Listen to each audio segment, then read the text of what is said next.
everybody, it's me, Captain Steve. This is my first TikTok Live. I'm going to London tonight and I thought you might want to go with me. So the first thing I do before we push back off the gate is I got to go out this door behind me, the door that you never get to go out, this one that goes down onto the ramp. And I'm going to walk around the airplane. It's a Boeing 777. Come on, let's go. Now the steps take me down a predictable path. I always start on the left-hand side of the airplane. And by the way, there's gonna be a lot of noises out here. It gets really loud. I got my safety vest on so I don't get run over by all the crazy drivers out here tonight.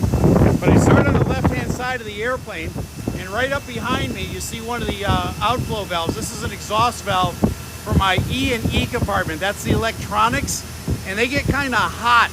So as they get hot, air flows over them and it comes right out that vent. The next thing I'm looking at over here is my nose gear. And I gotta make sure that there's extension here, right? About 6 to 8 inches. There's no hydraulic fluid. If there was, that would mean like a shock absorber had gone bad, the strut was bad. I'd have to get maintenance out to come and take a look at it. Next thing I'm gonna look at is up above here. Now take a look up there. See those probes that are sticking out from the nose of the airplane? There's like 4 or 5 of them. One's called a pedostatic tube. Another one is called a true airspeed or a true total air temperature probe. It just basically gives me the outside air temp. There's another one that is the angle of attack indicator, and it's a little wing that goes up and down like this. It tells me where my wing is, the big wing is, relative to the airflow over the wing. That's real important so I don't stall out the airplane. And one other thing is back here now. Let me take you back a little bit. Because that pedostatic tube is like looks like a gun that sticks out. It's got a hole right down the middle of the barrel. Air flows down through that little hole in the middle, and it creates a back pressure, and it is, let me see if I can get this to work here. Hold on. Told you it was the first time I was doing this. That's okay. I'll show it to you this way. There are these little deals back here that are circular, and if you can see that behind me, that's called the static port. That static port gives an ambient pressure to that pitot tube up there. It compares itself to one another, and then it goes around and gives an input to my computer. What input does it give it? Airspeed and altitude, probably the 2 most important instrument readings I get on the airplane. Now I'm going to come around to the right side of the airplane, and up here is the exact same stuff, just the opposite. So there's a pitot tube for the captain, there's one for the first officer. Why are there 2? Because there's redundancy in the system. If my system goes down, let's say my pitot tube gets clogged or iced up for some reason, the co-pilot has got one that works for him. Not bad, right? That way we always have airspeed and altitude on the airplane. I come along here and I look up, and I see a couple of things. First of all, the cargo is closed, but there's like a little door, that little rectangular door that's got a little crack in it. That's my negative pressure relief valve, I guess, is for lack of a better word. But it should be cracked in a little bit like that. That means we're on the ground and there's negative pressure on the airplane. Once we begin to pressurize the airplane, that thing will close up nice and snug. So that's what I'm expecting to see. Now I come along, I look for everything to look kind of normal. I'm looking for the metal on the airplane. There's lots of things that move out here. There's catering trucks, there's baggage trucks, and could they run into the airplane and leave a dent? Mm-hmm. And do they always report it? Yeah, they pretty much do, but on the rare occasion that they don't, I'm that last set of eyes that takes a look to make sure there's not a dent or a ding on the airplane. Just like you do when you come back out to your car at the Walmart parking lot, okay? I want to make sure there's no dings and somebody didn't drive off. Next thing is I look into the engine. Man, these things are big, all right? I look at the condition of all those turbine blades. I make sure that they look good and they're clean. After I do that, I've got a thing up at the top here that's called gives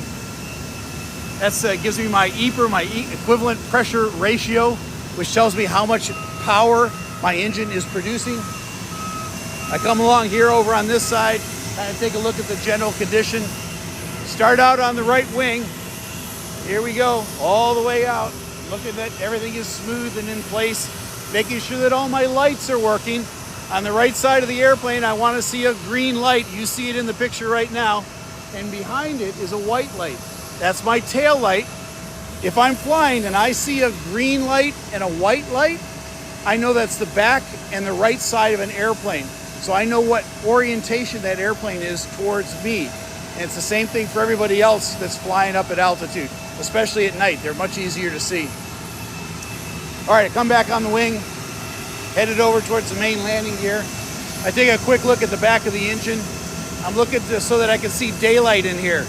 If I can't see daylight, that means that one of the reversers is closed and shut in a place that it shouldn't be. So I see plenty of daylight back there. The reversers are back up where they should be. I know it's dark at night here, but now I've got my main landing gear. You can't see it very well on the picture. I can see it better here. I'm looking for the brake indicators to make sure I've got brake pads and all that stuff. Everything looks good, looks normal here. Each one of these tires is pressurized to 200 PSI. That's a lot of pressure in the tires. Sorry for how loud it is, but I told you earlier, it gets loud out here. Now I'm gonna walk around to the back of the airplane. I've got lots of antennas and things that hang down from the bottom of the airplane. I'm making sure that all of those are in place.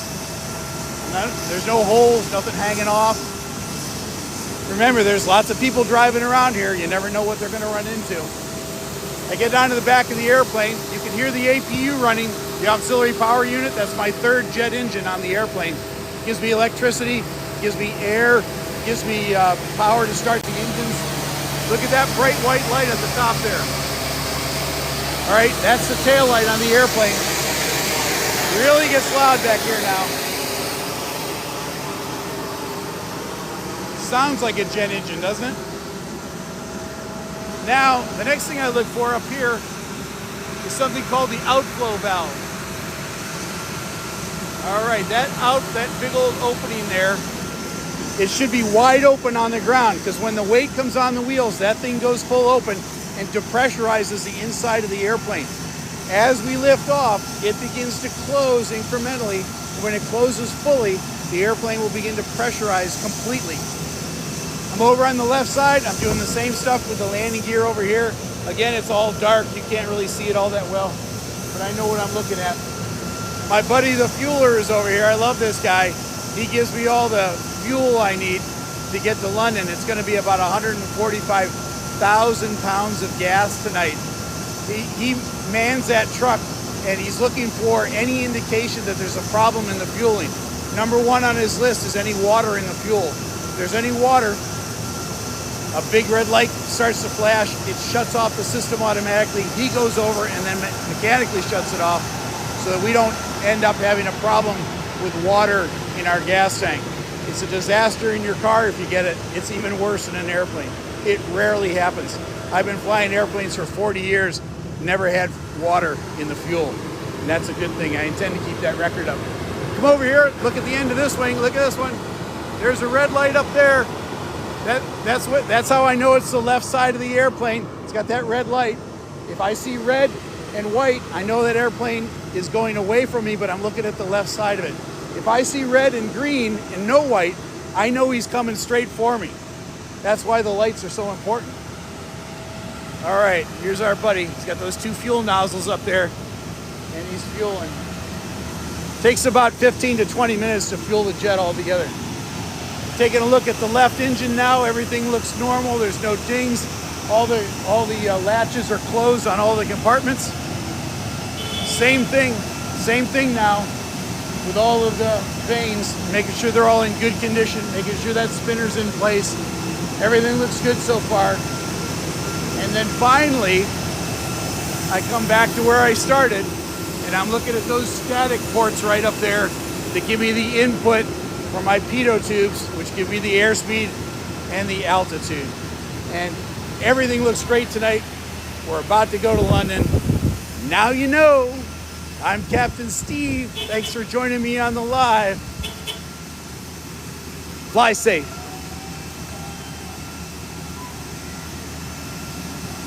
And they're honking for Captain Steve. Oh, you're watching me. All right, we got to do this. All right, these guys are all This is awesome. These guys are watching me on TikTok live. That's cool. All right, there you go. See y'all. Now, how do I get out of this thing?